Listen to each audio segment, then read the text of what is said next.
I bought this viral guitar pick and my friend Dave's obsessed. This pick is the perfect guitar hack for any musician friend. It will keep them active when you're not around and entertained when it's time to play. My friend Dave loves his oversized pick because it's 10 times larger than his other picks, and we can rest easy knowing it will never get lost. I would definitely recommend picking one up for your own Dave today.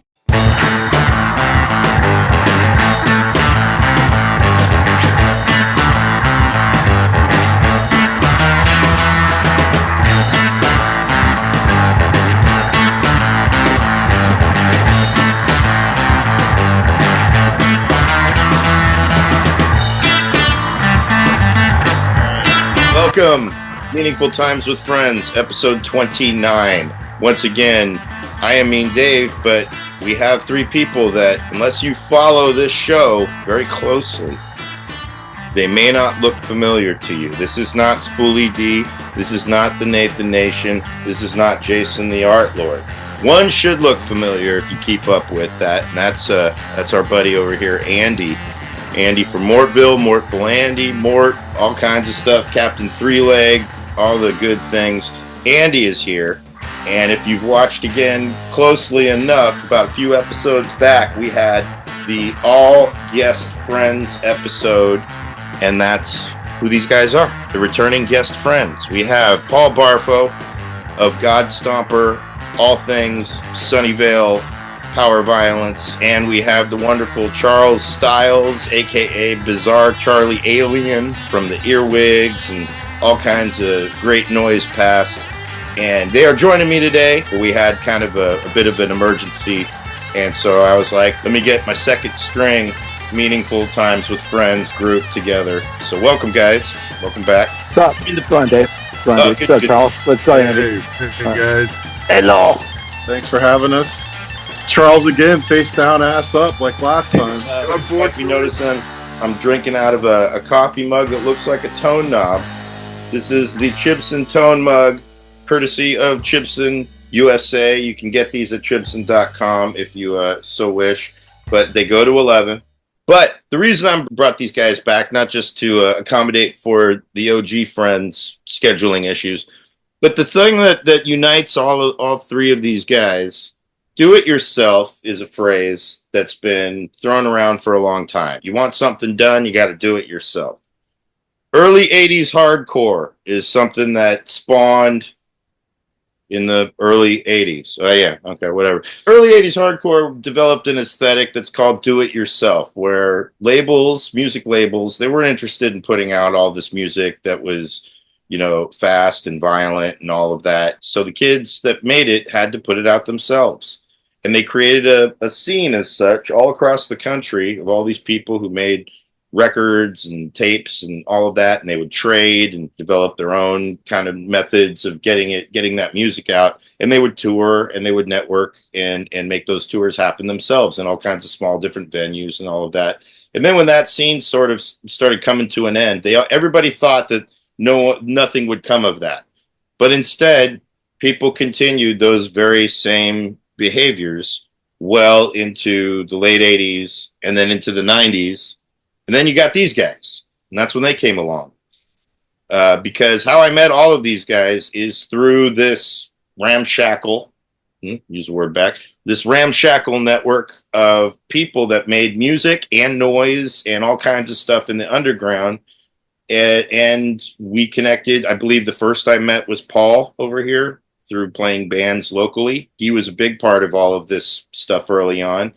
And then I met Andy over here later. Paul actually just posted the album or the compilation that I had that Andy is on, that I got his address from, that I sent our demo to, the World Demise comp. So, I didn't know that. I just put it up last night. It has Captain Three Leg on it. I bought this comp at a show in Fillmore that Woozor played, and I liked the comp and I liked Captain Three Leg. I was just sending demos to addresses I found in the comp. And then Charles I met more later on through knowing Andy, but Charles has been around long before all that. So the topic really is, it's not do it yourself in general, as my friend Spoolie D is chastising me in the chat for. Apparently, he's a little slighted that he's not part of this, even though he doesn't even know what the fuck we're talking about. But the fact that there's been a do-it-yourself scene of music and noise throughout the years, that's always just kind of been its own thing. And that's how I came to cross paths with you guys. You guys have all been steeped in it. How did you come to find out about do-it-yourself in terms of music or noise? And what does it mean to you? What does it mean to be a DIY scene of sorts or whatever? I started playing in bands in 1993. We went to a studio here because we never had 4-tracks back then, and we got a 4-track after that. But we recorded 20 minutes of music and ordered a bunch of blank tapes, and we just dubbed tapes to hand out to people at high school and sell at shows and stuff like that. I didn't really know about I knew that there was a network of underground freaks into this stuff, but I wasn't connected with them until Maximum Rock and Roll did their Book Your Own Fucking Life scene. There were so many contacts in there. This is when I first started doing Captain Three Leg. So I went and I looked at every listing in there that had anything to do with grindcore or noisecore or any of that, and I just put circles around all of those, and I went and sent demos to most of them, here in the United States. And one of the people I sent a tape to was Jason from Chaotic Noise Productions, who plays in Suppression, and he sent me a demo back. It was actually the first agoraphobic Nosebleed demo. He sent all these little ads with them, and that was the first time that had ever happened. I'm like, what is this? So I wrote him back and I asked if these were reputable people that I could send tapes to. He's like, oh yeah, I vouched for all of them. So it was from there that I made little ads at work, and then I cut all of them up and sent them out, and it just all sort of blossomed after that. But things quickly took off from making 20 or 30 tapes to sell around town here to I was dubbing tapes nonstop, and then I think the first Captain Three Leg tape I dubbed about 400 of, and it's just every chance I had, I was dubbing tapes and sending them out, and I accrued a huge collection of underground music after that, Speaking of punk rock, DIY and the music itself are the only things about punk rock that interest me. I don't really care about this scene or politics or any of that. So it's disappointing when I see bands that don't do things themselves, There's a lot of bands that are heralded, and they're just sort of passing all that off. I've always released my own music for the most part because I liked being in control of every aspect of it. I think in some aspects it has limited the audience I have. I think that some people think that, well, he's doing his own stuff, so it can't be any good. If it was good, he could find another guy to do it. But I just always wanted to be in control of all that, And who's going to push my band harder than me, When I say DIY scene, I look at it as however you think of it as. The DIY scene to me is you guys, is this. When it comes to shows and all of that, that's an extension of it. And yeah, it can be an actual physical scene of people and all that. But just what you said right there, once you start looking to other people, other labels, you're ceasing to do it yourself. Now you're looking for others to put out your music. In order to get your music out, you also have to talk to other people who either find you through those little slips of paper you were talking about. There's that aspect. You're promoting it yourself. You're getting it out to people yourself. So, all right, Paul, behind the wheel. He is not driving. I just love how shady you look in that van right over there. Me and the drummer for Godstopper, since we were really young, we used to really be into recording music off the college radio stations because that was the only way we could actually listen to anything that wasn't MTV sponsored music.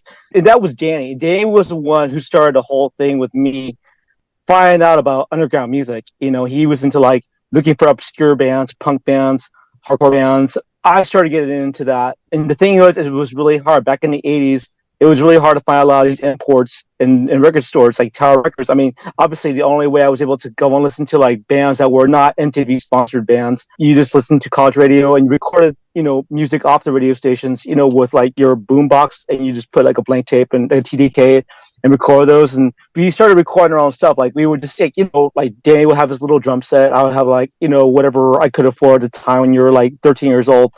Call it whatever names, call it fecal matter or whatever. And, and then we like started creating our own music. Yeah, we started creating our own little like, demos and stuff. And so we said, oh, we have all these demos and stuff. So, but there is no real scene. I mean, I know back in the 80s there was a scene in Sunnyvale, but it was really kind of hard to find. You had to look around. I think about the 90s, Tower Records started carrying Maximum Rock and Roll, and so it was more accessible to get stuff DIY wise, in a sense where DIY labels and zines were able to get their stuff into the bigger stores like Tower. That's kind of like the catalyst to you going deep into the underground and looking for all those labels like Slap-a-Ham and 625 and whatever's on Evolution. MTV did a special little like news little blurb on this, like one of those bands from like I think Washington State, and this is about 1990. And they showed like, oh yeah, we have all these tapes that we made, and we have these little weird like little merchandise, little custom made printed like T-shirts. You can tell that it would fit in today's DIY culture where anyone will print something for you and you could sell it and people will buy it. Well, back in the 90s, it was a little more rare. It kind of sparked like a little like light in my head, and I said, I want to do that. And then I started creating my own little label. You find Maximum Rock and Roll, and at Tower Records, and you start looking through that, and you see all this stuff that you hear from the college radios, and they tell you, oh yeah, you can go and look at Maximum Rock and Roll, and you can look at these labels like Slap-a-Ham, and you can order records from these guys. And then that kind of started the ball rolling in my head. Oh, wow, cool. There's a DIY punk scene in the Bay Area that I've heard about, but I never was able to find information about how to get into it. And then like I met like Dennis Cullen at a Entomb show back in 91. And he had his Atmosphere zine, and then that kind of also like said, "Wow, this is cool." Like, there's an actual like really underground death metal grindcore scene in the Bay Area, and then that kind of got me going more deeper and deeper into finding out like, oh, how this is accessible. Like, I'm able to go and put out my own music and put up my own T-shirts. And but remember back in the 90s, I was a high school student. I had barely any money, so I had to like, make my own stuff by myself, just like a T-shirt and a paintbrush. And that was, for me, that was as DIY as you can get. And then recording our own stuff like on boom boxes, Fisher Price tape recorders, and just, making demos of our stuff and handing out to friends and stuff. And when we started like God Stomper, and then we just said, hey, let's make this demo, let's just shop them around to like these bigger DIY labels like Slap-a-Ham, and see what they say. And obviously, we never got a response, or for like, I think our first demo we said Chris Dodge was like our Barfo's demo tape. And, we didn't really hear anything from that, but, we just said, oh, well, let's just keep going. Whoever got into it, great. We had, someone supporting us, and maybe stickers and stuff. Then we started getting shows, Civil Music Club. We gave more demos. In a way, that demo was like your key into that world to start, doing shows. And even to this day, it's still the same thing. DIY or DIY scene, what is your kind of definition of it? For me, it's accessibility for anyone to go and just do their own thing. That there's no one really controlling what they can put out. So it can be anything. It's basically it's freedom. It's total freedom to do whatever you want. And that's an accessibility. So that means that young kids see it and go, I can do that too. If this guy can do this, I can do that as well. All right, Charles, Bizarre Charlie Alien, aka Charles Styles. What was your introduction to DIY and your definition of it? Like in 1980, I think it was like near summer of '82. I lived in Minot, North Dakota, and we're walking down the street, and we're talking about how cool Kid Video was. It was awesome. It's just like this band, this cheesy rock band, end up live action. They warp into this other world, and the enemies are like these three cat people. And they always, at the end of every episode, they had a really corny video. But the thing is, their music was cool. I loved them. I still love them. I had no conception of underground DIY, none of this. Man, I was like 12 years old. Fast forward to 1986. This buddy and I, we watched This Is Spinal Tap, and we thought they were real, like, whoa, these guys are neat, and I'm obsessed with that movie still. So we started jamming, and I had no goddamn clue what I was doing. Right before we did this band, we would air guitar all the time. I had a couple different friends I'd hang out with at tennis rackets. We'd air guitar to like Iron Maiden, and it was weird. It's like every weekend I was hanging out with this guy. We'd air guitar for like hours. So we started this band, and this is where the DIY thing is. Like I said, I knew nothing about it. We did this band, and oh my god, it's so bad. It's called Scream Rage, and it's like SKREEMRAYGE with umlauts over the Y, because we're trying to, like Queensryche, and we recorded stuff. So we recorded the worst shit, and I mean, I could not play at all. I was like, and I was playing a bass with no amp. The funny thing is, I have had that tape in my life since 1986, and it gives me pride. Fast forward a few years later, I kept trying to form bands with these people, and I was always trying to form like a hard rock, heavy metal band, because at the time I was really obsessed with like Rat and Motley Crue and Twisted, all that stuff. But let's go to end of '89. This is when I was getting into the underground. Like, I used to read like Metal Mania magazine. I wrote to all these bands. I wrote to Morbid Angel. I was like, you guys sound real neat. Can I buy your tape? Because they had the Thy Kingdom comment. And I was like, these guys are real neat. I was fascinated because like you could rate these people. And I had some pen pals. So the first band I wrote to was Outpatients. The guys that used to be in Deep Wound. Beautiful human beings. Really nice guys. Anyways, and they sent me some free stuff, and I bought the record for like $7. I just started discovering, this whole underground thing. And one of my friends, I lived in Idaho. He was from San Diego, California. His name was Jerry. He did a fanzine. I don't know if any of you guys remember, back in the 90s, called Real Sickness. It had no graphics, no art. One of us interviewed Nuclear Death, and he forgot to put the death part on the logo in the interview. It just says Nuclear. I was kind of hurting inside. I really wanted to do a band. I could never find people to do anything with. I started learning more about the underground. And like Paul said, my friend Jerry, he ended up going back to San Diego. He sent me an issue of Maximum Rock and Roll. And I'll never forget, it had like interview with 7 Minutes of Nausea and all these other, and a bunch of punk bands and stuff. And I'd never seen anything like it. All these classifieds, which I freaking loved.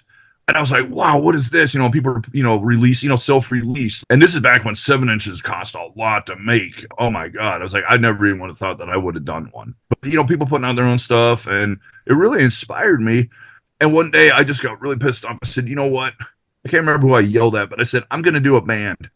And if I have to do it by myself, that's fine. If I can't find anybody, I'm going to do a band. And you know what? I'm going to do stuff. I'm going to record tapes. And maybe one day I'm going to play shows. So I recorded my very first tape, and it was only like 5.5 minutes. It was just like with a suitcase.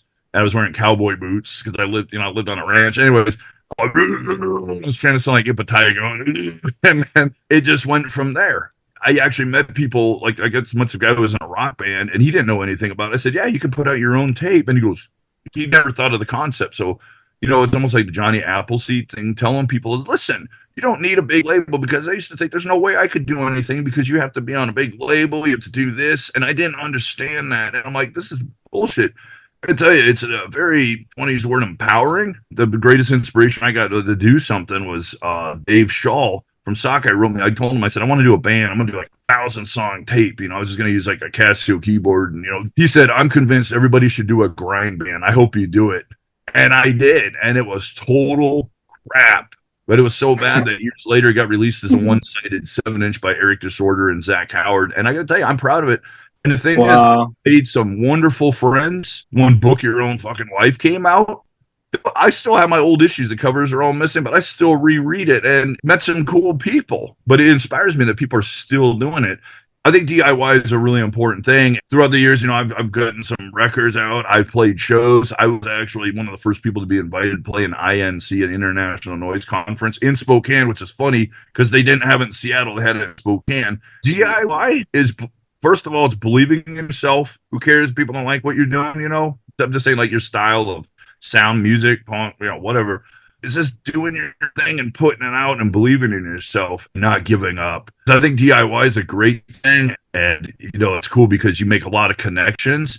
And in the mainstream, you probably don't. You see these dumb bands on, oh, yes, I'm good friends with Oasis. These guys are just love. And say, who cares? They're lamestream buttholes. Underground, I've made so many friends. Like Andy here is my longest friend here since like 95 or 96? 95 or 96, yeah. My introduction to DIY, something Paul mentioned, was Dennis Cullen. I've mentioned it on my old podcasts and in current ones, but Dennis Cullen's magazine, Atmosphere. On the same day that I got my first issue of it, my birthday in 1992, Dennis gave me an issue of it because he was performing his one-man band Pity Party at my birthday. He gave me the issue, and on it, the bands on that issue were Capitalist Casualties, I think 976, Exit 13, I think I remember was on there.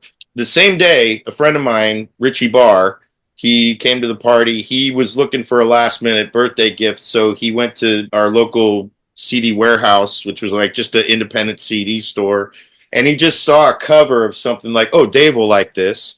And he bought me this. He never heard it, didn't know anything about it, and it was Capitalist Casualties Disassembly Line. So on the same day, I got both the zine from Dennis, and I got this CD from one of the bands that Dennis was talking to. You know, growing up, I got into thrash metal after, you know, growing up in the 80s, we heard a lot of glam rock, glam metal, and then I got introduced to thrash metal. And the thing is what I didn't know is that before this conscious, you know, aspect of a DIY type of scene existed, the ethics existed in some form or another in both glam, in the LA scene. You know, they'd put flyers up for all their shows at all the places. They're all competing. And then in thrash metal, the early thrash metal days of like Ruthie's Inn, that's all in the Murder in the Front Row book and documentary. Yeah. All that stuff is the DIY aesthetic because they're all trading tapes. They're trading dubs of live shows and stuff. They're all communicating. They're all making their own zines. Their aim, though, it had to do more or less, I think the aim wasn't to stay as that community forever. You know, they all were aiming to try and make it big or make it somewhere to where they weren't just, you know, eating top ramen out of their socks every night. But then when this other thing comes along, at the time, I didn't think of it as do it yourself or anything. Me and my friend, Spoolie D, regular on the show, my first, I would say, real band was just a guitar, bass, and a keyboard for our drummer, a band called Snotlocker. And we were recording it on a 4-track. There were these terribly obnoxious, simple songs. And we played shows. We made a demo and we played shows. That's my definition of being an actual band. We made an actual demo and we filled all 90 minutes of it with songs. And then we played shows. And most of those shows, by the end of our sets, the audience would be gone. We'd start with an audience, but then we'd drive them away. But then later, when I got introduced to this zine that Dennis showed me, I still didn't find a window into it. My window into it was technically Paul. I continued playing in bands, played in a band called Snowy Plover with Dennis. We were a noise sludge band. After that band, I was in a band called Tonopah with some of these guys. That was the band that introduced me playing shows with Godstomper. I had heard of Godstomper, but I never saw them or met them. And it was through playing shows with Paul and Danny, and then getting to see that they were the guys that gave us access to the knowledge that we could make and press our own record. We were making our tapes, you know, demo tapes and all that kind of stuff was always a given, but I never thought of it as anything like other than a precursor to try and make something real. You're only a real thing if like somebody else is making it for you. And when I met Paul and he had his records that he, you know, had pressed himself and all of that, I then I sent him an email, I think, or I asked him on the phone. I just said, how do you make a record? And Paul gave me the information. It was United Record Pressing, Aardvark Mastering. Those were the two names that he gave me. By that point, I was in a band called Woozor, which that was the first band I would say that really connected to an established DIY scene, where we did 3 7-inches, our first self-titled 7-inch, then 2 splits, one with a noise group called Opaque and another with Godstomper. And then we were on a 4-way Doom Split LP that was put out by Paniac Records in Belgium. That's the only release we're on that we didn't put out ourselves. Well, Andy put out our discography on Mortville Noise. He put it up as a digital download. You could download it for free today. Once I got introduced to that community of Paul and then more, I met Dan Lactos. DIY, it is making your own stuff. I was already doing that. But to me, the next step that I always found was the connecting and the networking aspect, because then I started writing letters and sending demos to these other guys, not with the intention of so much them putting us out, but just to make a connection so that then I could make stuff and trade with them. So, because then I started my own label and then we would trade. And that's another aspect to the do-it-yourself community that I found. But I like Paul's definition of accessibility. That's really what it is. You're making stuff accessible to make stuff, and then you're making things accessible to meet people, and then to set up shows and to do all of that. So that word is a good word. When I grew up, like, listening to thrash bands, I always thought thrash bands were huge bands, like on labels with like support, and they're touring and all this stuff, and you see them in stores. It's like, it always seemed like some unobtainable thing, you know. And when I started listening to punk rock, it was like initially bands like Minor Threat, who were a DIY band back then, but in 1990 or so, that was so far past that they seemed also like this big, huge band, you know. It didn't seem accessible at all at that point. So the first time I really thought music was accessible to me was when I bought the Lookout Records compilation, The Thing That Ate Lloyd. This LP came with this huge booklet with all these graphics, and the bands had like addresses in there that like you could write them and like buy demos and things like that. So that was the first time I saw something that was purely accessible. Like, hey, I can reach out to this band and order things, you know. In Iowa, where I was at, there were no college radio stations. There were no zines or bands or live spots or anything. So all of my history with all of this is through mail order. When I was playing in bands in high school, it was just for friends around here, and that was it. There was no playing shows in like neighboring towns even. There wasn't even that. So the bands I had back then sort of just fizzled out, you know. And it was with Captain Three Leg that I decided that there's no audience here. So, and when I found Maximum Rock and Roll around then, I started writing to other like bands and labels around then, and I never focused on a scene here in Atomo because it just didn't happen. I mean, even still, I've been playing Captain Three Leg for 30 years now, I think, 29, and there's no audience here at all, you know. So it was through punk and through Lookout Records and those bands that I found punk bands that seemed small enough that I could like form an audience with them, you know. Through Maximum Rock and Roll, I got in contact with Slap a Ham and bands like those bands, you know. Metal didn't seem accessible at all, you know. Yeah, exactly. Well, the funny thing was, but it gave the impression of exclusivity. I agree with that. I'll add to that I noticed that with the last show that turned me off of death metal was an Entomb show that I met Dennis at, that went in 91 when Entomb was touring with Morbid Angel and Unleashed. And that show, I was totally like, yeah, death metal, I want to be in a death metal band. But then I noticed the crowd, that a bunch of douchebags. They left no door open for people to say, hey, I can do this. I was turned off. I was immediately, after that show, I was totally turned off to death metal. I wanted to find something much more accessible. And then I met Fernando, who was actually in Plutocracy. Fernando was the new bassist at the time in 91 for Plutocracy. And he told me about, there's this grindcore band from River City called Plutocracy. I was, oh, really? An underground DIY grindcore death metal band? And that kind of opened my eyes to the fact that, okay, here's a door that's accessible for anybody. I want to go into that door and I want to like do music. And that for me, that kind of opened that door to get to where I am now. You know, one of the tired sayings that you hear from all the 80s hardcore guys is always like, oh, punk is dead. Punk is always, you know, they're always saying punk is dead. And I'm like, your scene and time or whatever is dead. Obviously, all of those things come to an end. I was hearing that be said in like the American Hardcore documentary and all that. Meanwhile, at the time that they were saying it, I was a part of the band Funeral Shock that was playing shows left and right in our local warehouse venues and in also like established venues and in kitchens with a lot of these young bands that were playing around at the time.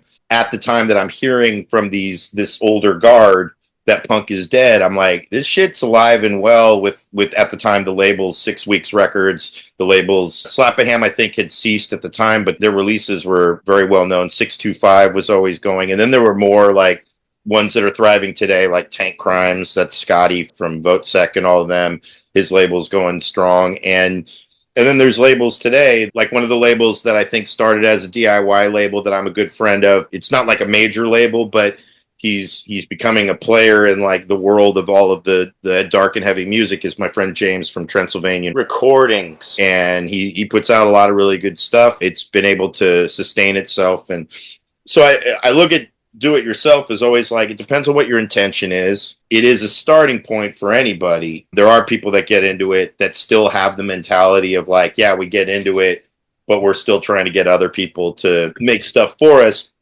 But I think that all depends on momentum and then popularity, all that bullshit. Because one band that was from the DIY scene that definitely could have crossed over was Spaz. And Spaz was the band that had offers from labels like Relapse and I'm sure others, and didn't sign with any of that. You know, they wanted to maintain the integrity of the do-it-yourself aesthetic, and they ended the band not long after a lot of those opportunities.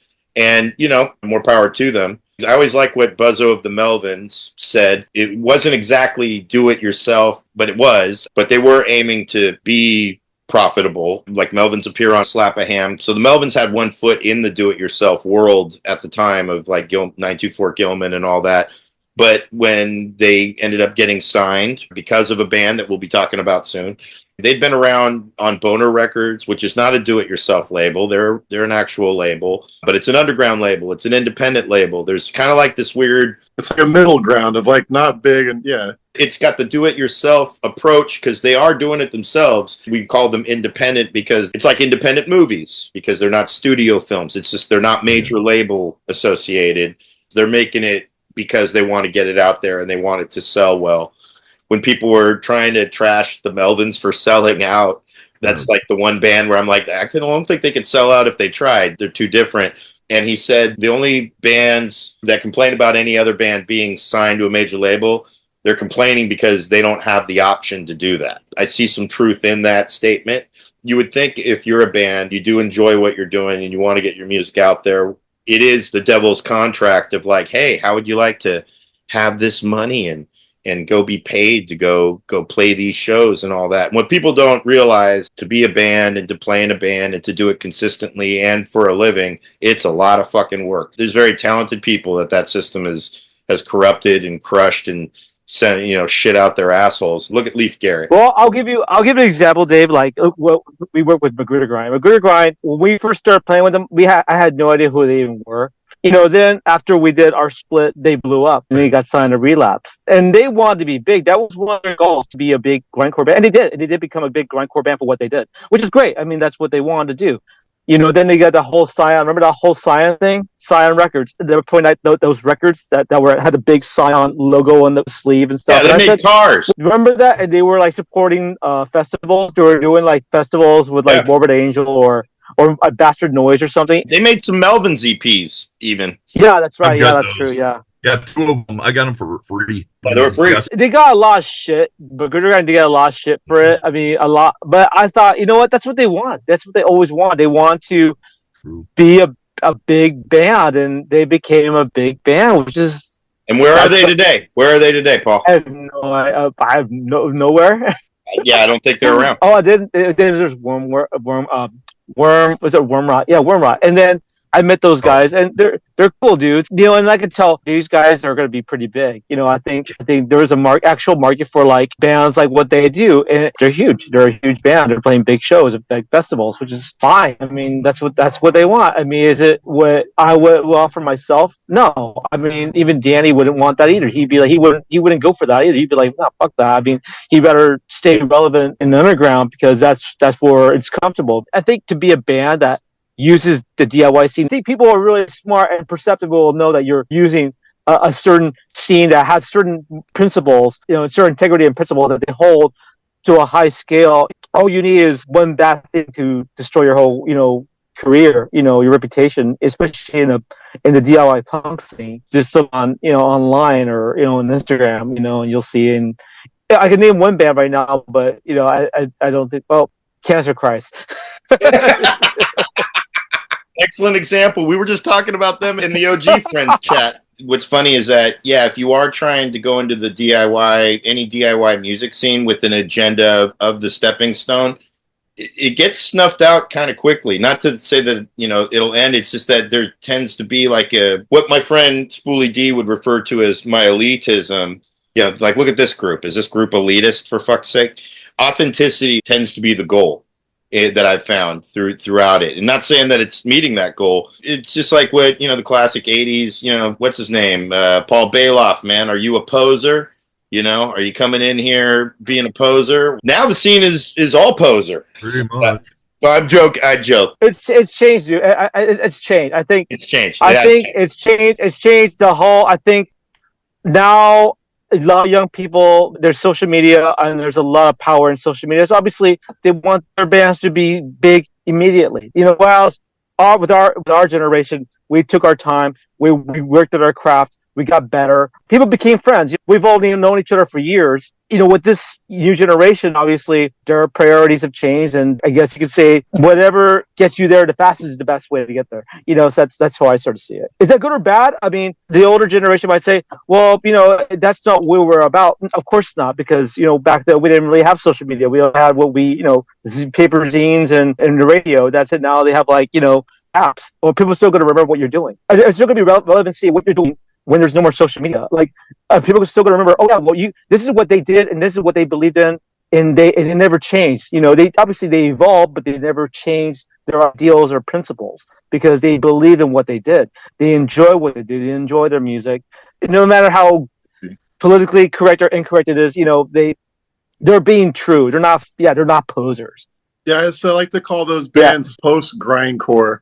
You can't convince me bands like Escuela Grind aren't just doing this to get careers in music for fucking journalism, They seem to have taken a lot of leaps above how bands usually do this stuff by paying for sponsored posts just to get a big name, I don't think that their end goal is to be in a band.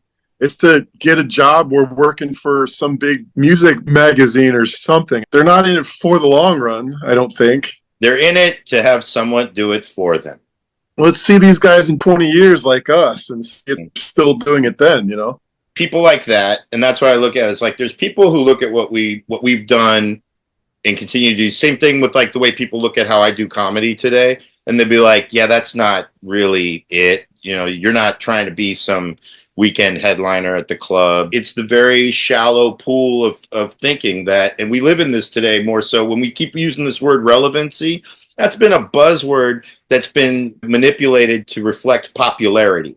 And that popularity equates to quality. And any of us know that's the biggest bunch of bullshit to begin with. And it doesn't mean that something can't be quality and popular, but just because something's popular, don't make it good. And just because something isn't popular doesn't mean that it's irrelevant or that it doesn't have value. What we do and why we do it was never for popularity. And the relevancy factor, that's just been a misconstrued word. Everything's relevant in the true definition of the word relevancy, but it's just been twisted these days to diminish people, to demean you, to demean your efforts. That, this podcast only gets 100 to 200 views if we are lucky per episode. And then somebody would look at that and be like, what the fuck are you doing that for? It's because there are a few people out there who really like what we're doing. And that's what we're making this for. We make it for ourselves, really, too. To that, David, that you're right. Also, that in the sense of the DIY aspect is that we're merely doing this for our mere own enjoyment.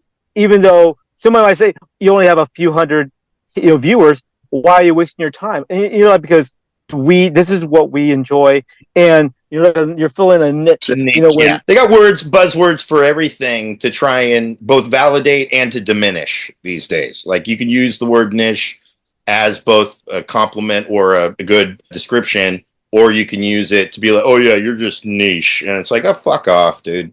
This isn't for you. Not everything has to be for everybody. It's like indie comic books. It's like you have all these big corporate, comic book characters, but then you have that small little niche. But guess what?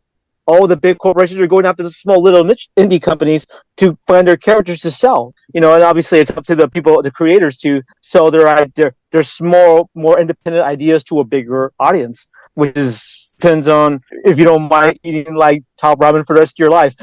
Go back to the Renaissance era, okay? These fucking painters, all right? Vincent van Gogh, I don't know if he's a Renaissance painter, but that motherfucker was making paintings nobody bought. He cut off his ear. If you were to go by today's modus operandi of thought of how anybody who's trying to be an artist or whatever, everybody would look at that dude and be like, why don't you just kill yourself, man? Because nobody's buying your paintings, nobody's whatever. And his paintings are incredibly valuable today. It's a lot of horse shit in a lot of ways. And you know what? We're all relevant, man. exactly. That's and Charles is right. Charles is right. We're all relevant, and the thing is, kind of irks me when somebody tells someone, some young, kid that, oh, you're whatever you're gonna do is not gonna go anywhere. How do you fucking know? Like, if you're gonna start a band or a label or whatever, create a comic book character, and I don't think anybody should ever put themselves in a place of power where they say you're not going to be relevant at all ever in your lifetime, which is. It's insecure assholes who always say that type of shit. Yeah. I agree. All the time. Just looking at what saying what Charles was saying and Andy and you, Paul. It still exists today. I do think it's amazing. I may not be into everything that's in it, but I don't sit around saying like, oh, the fucking scene's dead and this, that, and the other. No, none of that bullshit. When I go see bands, I'm not that into them, but a lot more of today's like modern hardcore scene that's come around with a lot of the youngsters, all the crowd killing shit, whatever.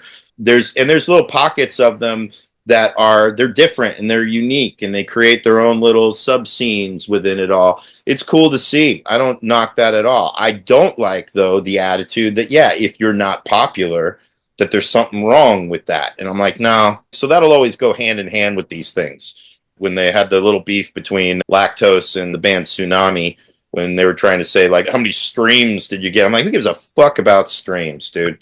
We follow. It's great that you guys got some momentum and that you have a following. That's awesome. Good for you. And if you claim to be somebody who's really a fan, because they were saying the whole reason they did their whole little bite or rip of the Plutocracy shirt was that they were fans. Well, then if you're real fans and not posers, you would understand where this shit comes from and what it was really, really about. I mean, it's like you're creating because you have to. You have something in you that needs to get out. And no one else is going to do it for you. No one else is going to put it out for you. So you're like, fuck it. I'll make it myself. I've always just made music I wanted to hear. And I've always done CDs of bands that I wanted to buy, And if it sells, great. If not, then I'm doing it because I want it to exist, Speaking of which, plenty of Beast and Heat CDs on Mortville Noise. Please get them. Buy literally anything from Mortville Noise and get a free Beast and Heat CD. So I'll even send 4 or 5 of them if you want. Start your own distro. The whole thing, what I said about relevance,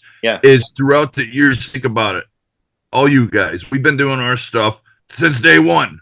I'm still doing, my stuff has changed. It's gotten worse. But the thing is, the beauty of it all is you keep doing your own thing. It doesn't matter what the trends are. And I've seen so many people come and go that, like, they started doing a noise band, and when they found out, oh, I'm not popular, they started doing an emo band. And I've had friends, okay, from Insomnia, Owl Records did that. I'm like, whatever, man, just do what your heart tells you. If you want to do that, I'm not ragging on that style of music. Was good discussion. Thank you guys for that. I knew we only needed one topic today because we were going to have plenty to say on it. So our next topic, though, it's our song.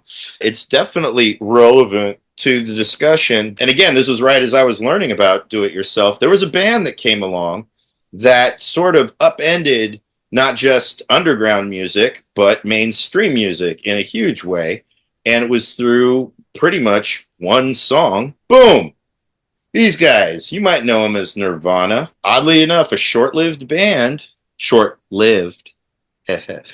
This band had a hit song that came out of nowhere, seemingly, called Smells Like Teen Spirit. And it's a song that even if you weren't born or alive during that era, if you were born after, your parents, chances are, knew this song. You probably might have found it retroactively, being that now it's classic rock by today's standards, considering which is weird. I just listened to it and watched the video before we recorded, and I'm like, my God, this could almost feel the same that it came out today. But it was a song that came out in 1991. I was a sophomore in high school. The video came out before the song, actually, because I remember the video first. And I was already into bands like Godflesh and Fudge Tunnel at the time. So I had heard dirgy sounding bands that were doing things differently, that were catchy rhythm-wise and weren't thrash metal. But then these guys came along with the combination of a punk aesthetic, kind of a pop approach to their songwriting and structure, and very charismatic, even though he was the ultimate looking slacker frontman guitar player in Kurt Cobain. And this song, I took notice. I was like, wow, this is a cool song. But I also could tell that this is a song that average dickheads will like too. This is going to not just be for me. This will be something that is bigger than that. And I saw that it was on David Geffen Records. I remember when I went to buy my first Nevermind cassette, I went to Music Land. They knew something was up with this album because I went to buy it and the lady marks a tally on a piece of paper, and she was told that they were supposed to tally how many sales they were going to have of this cassette. So there was something that they anticipated with this album. Some people mark this song as the end of the glam rock, glam metal kind of era, which I don't think so. I think it was just a shift in the trends. But they were kind of a marking point of that. And then not only that, there was a feeding frenzy that followed of labels, major labels, trying to look to the underground. They were already doing this ahead of time. So that I want to say there was almost like a little anticipation of this, like bands like Sonic Youth and others in the late 80s and early 90s, they were doing this. But this was the band that then made labels really look into the underground for like, hey, where's the next Nirvana? And a lot of bands got signed that some may be worthy, some maybe not so much. But I do think their success for the Melvins getting their 3-album run on Atlantic Records. So when this album came out, I hated it. I hated Nirvana. And people were like shocked to me. That record store I mentioned, 4,000 Holes Out Here. I went off and the guy didn't appreciate it. I said, you know what? I hate Seattle bands. I did, because all of a sudden all my favorite bands were being pushed out. And, you know, and the whole thing about relevance, it took me years. When Kurt Cobain killed himself, I laughed. I was like, screw that guy. I didn't really know anything about Nirvana. I thought they were overrated. Well, fast forward to years later, one night, I don't know why, I just felt like listening to some Nirvana. I got on YouTube, and I'm like, this is actually pretty good. You know, I got a little emotional, a little emo there, you know. No, I was reading into Kurt Cobain as a human being. I was like, you know what? He wasn't a bad guy. And it just thinking about my own life, about life in general. Well, anyways, I'm a big fan now. I think Nevermind, yeah, it was an overhyped album. I don't think it was Nirvana's fault. It's the labels. Geffen Records, one of the biggest labels in the world. I remember a lot of people, especially punk rockers, which I'm with them on that, they were pissed because in that video you got a cheerleader with an anarchist symbol on there. It's just a stupid video, I think. I think the video is so dumb. But the thing is, I ended up really enjoying the music, and I've got a lot of Nirvana in my collection. And I've gotten arguments with people, say, well, it's not punk or this, whatever. Anyways, I think that's a great song. In fact, I was playing that song last night upstairs. I haven't played my guitar in 3 weeks. And I appreciate them. And it's true, the whole thing with the Melvins, which I think is funny. Melvins are great. In fact, I've been listening to them a lot lately. And I don't think, pardon me, there was anything wrong happened. I think it was probably it was a weird experience for them. Yeah. But the thing is, it's true. The whole major label thing, they sucked up all these bands, and they're bands that they were ruined. They're like working at like a sandwich shop now or whatever. But I think it's funny because the music industry as a whole is a joke. And I'm so sad that guy killed himself. But the thing is, who knows? I think honestly he would have quit, just like Gigi, if he was still alive, would have been a writer living out in the woods. But you know what happens? And I think, you get sucked into that world of fakery, and we just keep doing our thing, man. Nirvana, I think, and I'm sorry to use the word again, maybe that's a theme here, relevant. And I think they left behind some great music. I think, people can learn a lesson from that. Be careful. You think you get big because major labels are jokes. And I appreciate Nirvana. I like quite a bit of their music. That's maturity right there, Charles. Congrats to you, man. I do puke. I want to puke when I see these big jock bros with their trucks with Nirvana stickers. So I'll punch them. They don't know anything about those guys. I think Dave Grohl, he's overrated, but I think he's a decent human being, You hated the time period more than... Yeah, I hated it. Oh, some of that resentment I can get because what I feel like you were resenting more was like what it was doing to your very area. Especially being in Spokane, 6 hours from Seattle. And the thing is, I ran into a lot of fake buttholes that were like, this is the thing, man. And he's really fake. They didn't care about music. They don't know nothing about DIY. They're just lamestream boners, man. I remember the first time I saw Smell Like Teen Spirit back in '91. I was a sophomore in high school, and I saw it early in the morning on MTV Headbangers Ball. I was blown away. I was like, this is my reaction, Dane's reaction. These guys are us. Metal, they're not metalheads. They're just like a bunch of guys playing really rockin', music. I mean, it's not punk. It's not anything. It's just like its own thing. And from there, I said, we could do this ourselves. And in a way, they kind of added to that. They were like the catalyst that wanted 1,000 guitars and bass guitars and drums to play, and they did. And that was awesome. And I loved Nirvana. I think they're a great band. I love their music. From there, I never owned any of the records. I think Danny bought Bleach on tape, and that was the only thing we ever owned. I never bought Nevermind. Didn't have to. It was everywhere. Back in 91, I was totally into death metal. I was super death metal, grindcore, into that. Power Violence was still super underground. So about like 93, I started finding out about like Power Violence and more of the Power Violence experimental noise stuff. But before, like, Nirvana opened the doors for 1 million underground bands to get some kind of exposure. Just think about that. So in the sense of no matter all the other stuff has nothing to do with music about Nirvana. I mean, they did so much for the underground scene, and all these underground labels like K Records. I mean, Sub Pop, even like bands like Slapperhand.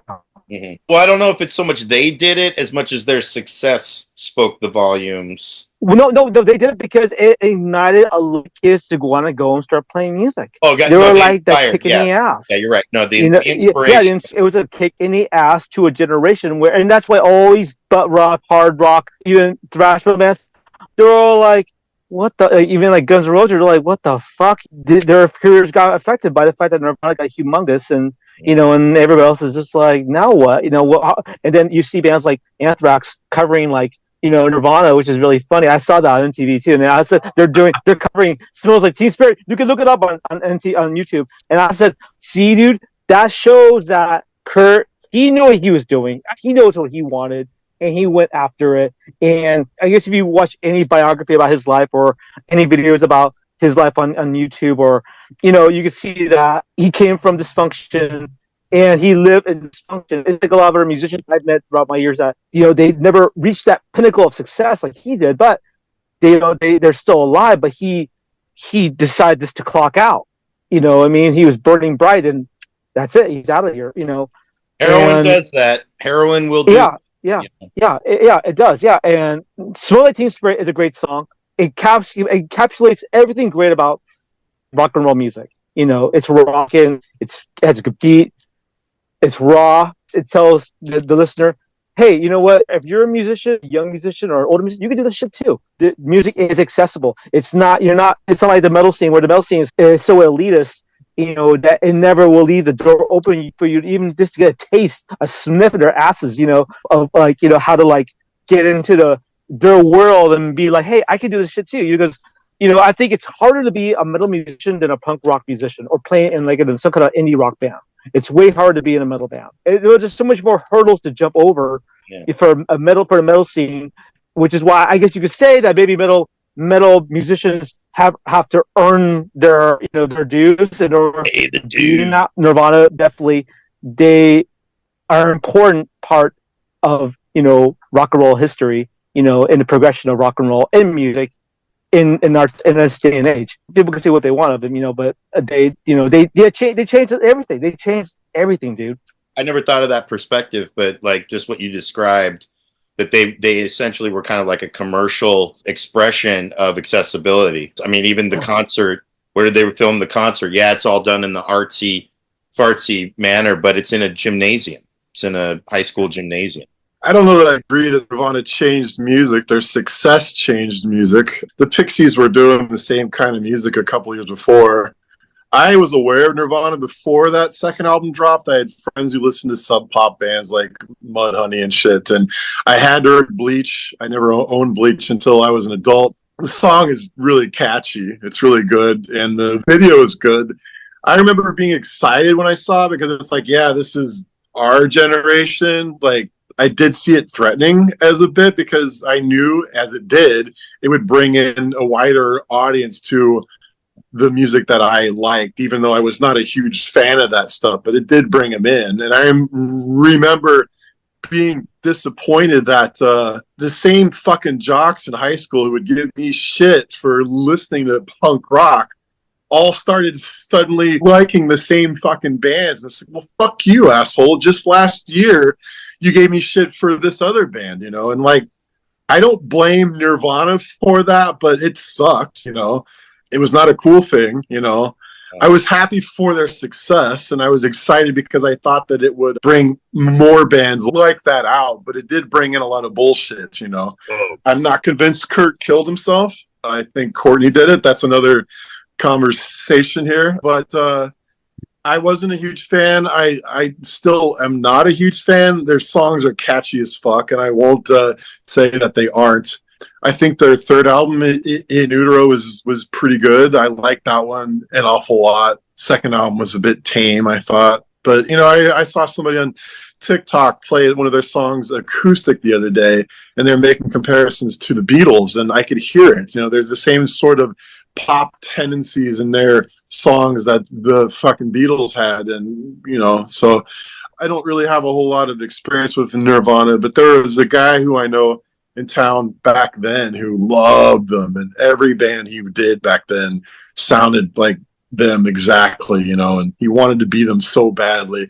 Great guy, nice guy. His new band is great, but I was a little annoyed by that as well. But yeah, so I was like excited and annoyed, but the song itself is good. The video is good. That's really all I have to say about it. My experience was very similar to Andy's. Actually, it's similar to all three of you guys. I didn't hate them at all when I first saw it. I did hate the aftermath that Andy just described.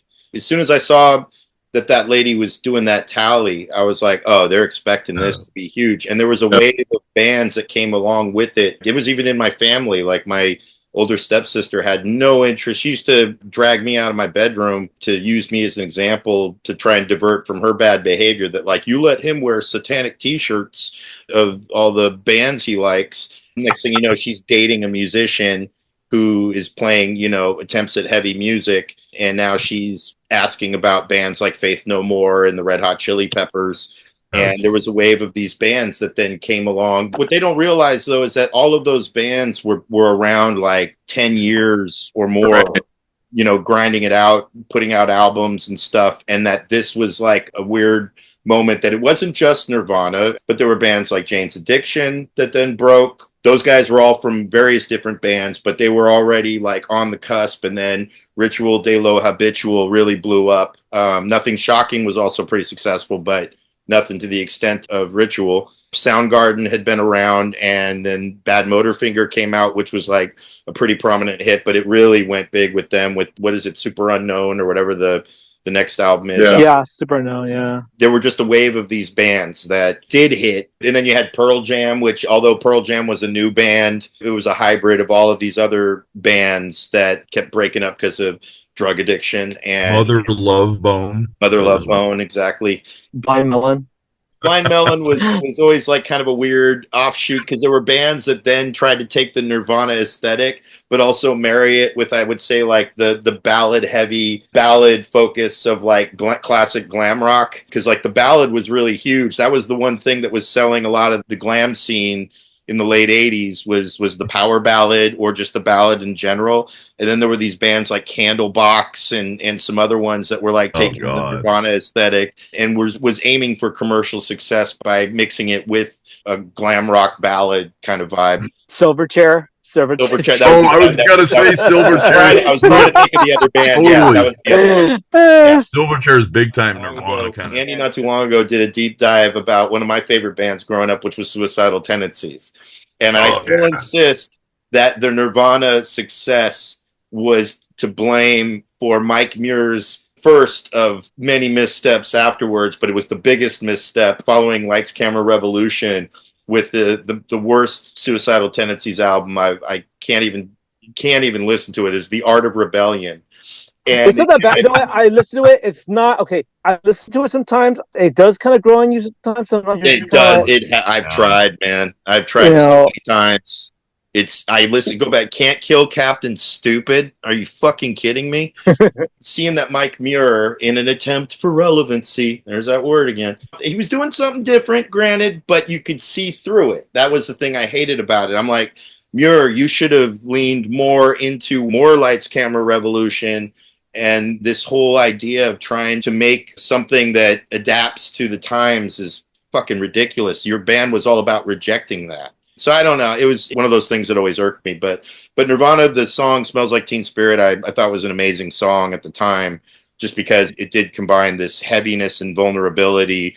Nobody was really trying to do that at the time, and did so in a good song. Plus, I'm sorry, those hot cheerleaders, man. I'm sorry. At the time, there weren't chicks with tattoos. You didn't find them around very much. So I don't care if they had the anarchy symbol on them. I was just like, man, that the girl in the silhouette with the hair all flopping, and they're a dime a dozen now. So it was doing it for me then. Nowadays, I'm like, give me a girl with no tattoos who looks just like a librarian. We have to remind everyone that the 90s was a very strange time. It was a strange time of transition. This is how weird it was. Like 1990, Napalm Death, Harmony Corruption come out. And then they showed like stuff for the children on like an MTV, like at 12 at night. And then later, like the next year, it's like, you know, Smells Like Teen Spirit, and then everything changes. That's how weird the 90s was, dude. Anyway, so I think that's that. This is a great epic episode, so I want to thank you guys for taking the time to do it. I just want to thank everybody for being here. Andy Kettle, buy some fucking CDs at mortvillenoise.bandcamp.com. Oh, yes, with the Burt Bacharach shirt. Hell yeah. Go check them out. Check out Burt Bacharach as well. They're a great band. I want to thank Paul Barfo, Godstomper, all of his stuff. Check out godstomper.bandcamp.com for all their great stuff. Paul's constantly putting out stuff, and follow Major_Revolt on Instagram to follow Paul, because there's all kinds of stuff that you can check out thanks to Paul, not just Godstomper, but again, our local hardcore DIY scene, all the underground stuff. Yeah, and check out his movies too. He's made 2 great short films, Cute Killer, aka Die Die Die, and Dusty Kraut. Charles Alien, want to thank you for being here, man. Thanks for joining us, being able to figure out all your hiccups over there. Check out the Earwigs. Anywhere you can check out the Earwigs. Also, you can follow Charles on Instagram. It's Alienated778. That's right. Follow him. And then if you want to follow me on Fartbook, it's Carlos Montana. I've been Mean Dave, as always. And thank everybody. We'll have the OG friends back. We'll talk a little bit about why we had to take a little break. There's nothing negative. The friends are still all tight. We argue only in our chat, but it wasn't an argument. We had a family emergency in one of the members, and we just thought it would best to give a good chance to bring these guys back, because these guys don't get a chance to connect. And this is the reason why Spoolie D doesn't understand what I mean as far as the DIY scene that I understand, is because doing it yourself is one thing, but you really are a part of the DIY scene as I see it when you have friends like these through making all of your music. You got nothing to do with building a fucking deck. Yeah. It's not just specifically you can do something yourself, but unless you're connecting with others and building those relationships and being a part of something greater than yourself, then you're truly DIY. So not just a poser. Yeah. So all right, we'll see you again. Thanks for joining us. Enjoy the rest of your week, everybody.